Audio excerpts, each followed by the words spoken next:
Hi, this is Steph with Belladonna Dyes, and today's project is going to be a tall, deep scrunch watercolor.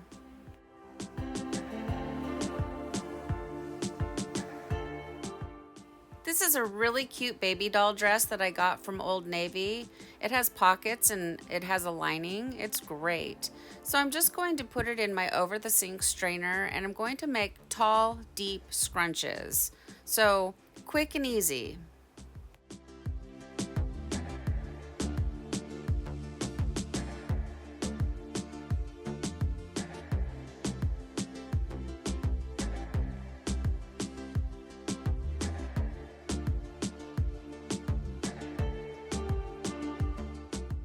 I think that looks pretty good. I don't want to overwork it. So I've placed the over the sink strainer on top of a plastic bin that's going to catch all of the ice as it melts. And I got these over the sink strainers from Amazon, and I do have links for them down below in the description box along with everything else that I use for tie-dye. So go ahead and check that out.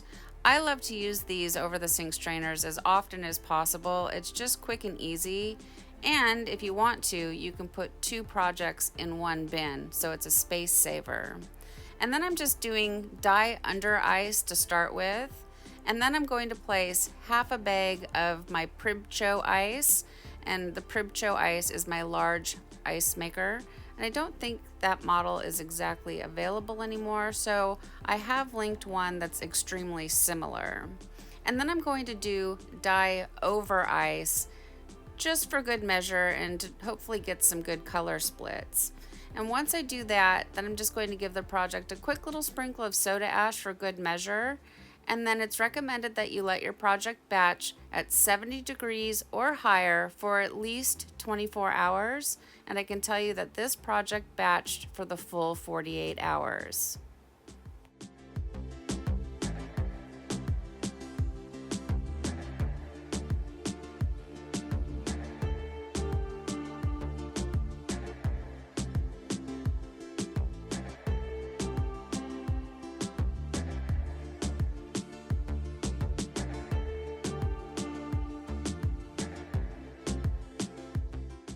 Now it's time for the rinse out. You want to start by using cold water to rinse away any soda ash that might still be reacting within the fabric, and then increase your water up to hot and rinse until the water runs pretty much clear. From here, I take it to the washing machine and I do hot water cycles using Curolon. Curolon is a professional textile detergent that I get from Dharma Trading Company. And then I like to do a final hot water cycle using Milsoft, which is a professional fabric softener that I also get from Dharma. And you will find the links for them down below in the description box. And then I put it in the dryer. And for this one, it's like a gauze type cotton material. So I did not iron it, it didn't need it. And then we'll come back and we'll see the results.